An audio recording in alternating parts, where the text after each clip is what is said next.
What's the unsolved mystery in your local area? There's a house fire in Platte, South Dakota, about an hour away from my hometown. Okay, but the whole family died in it. Mom, dad, 4 children. At first they thought, what a tragedy, and then they assumed that the dad shot everyone as there were bullet wounds in each person, set the house afire, and then killed himself. Cue the news and a very good news anchor investigating the whole thing. She was getting deep into what happened and found out the dad and mom were embezzling money from an organization they were a part of to help Native American education, $1 million embezzled.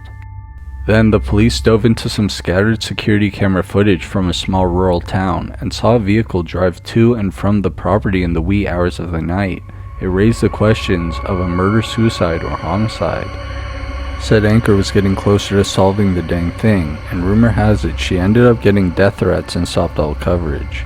This would only have to be true because she had a special on it often, and there's just no closure on why they stopped looking into it.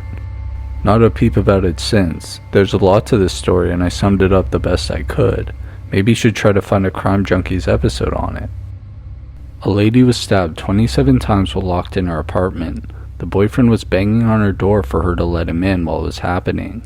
She was heard screaming. There were no signs of forced entry or exit. No fingerprints on the knife. No traces of anyone else in the apartment. No nothing. The case was ruled as a suicide but recently opened back up because they skipped over some details or something like that. My hometown has a Mark Heimbaugh. The kid went to watch a brush fire, was seen passing through a local park, and never made it home. Everyone and their mother went out looking for him, assuming he was just lost. By the time they realized he had to have been kidnapped, it was too late to find a trail or close the roads out of the area. It's a small town. There's only a few roads to leave the county. There's never been any trace of him found.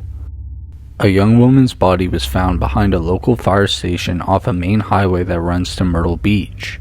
She was supposed to be visiting her dad and did make it to Myrtle Beach from Florida, but never made it to see him. A scooter rental company denied her service because, according to an employee, she was acting strange.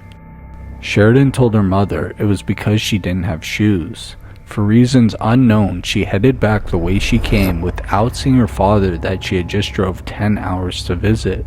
Her dad eventually called the cops because she didn't show. Her car was found burned off of a desolate dirt road near my childhood home, an hour outside of Myrtle Beach, the same distance to the fire station. Eyewitnesses said that they saw a man running away from the burning car and getting into an SUV, which was assumed to be a second perpetrator. The police say that her death resulted from falling off the training tower behind the station, but the entire case is so bizarre. I hope that they find real answers for her family, because there are just so many factors not adding up.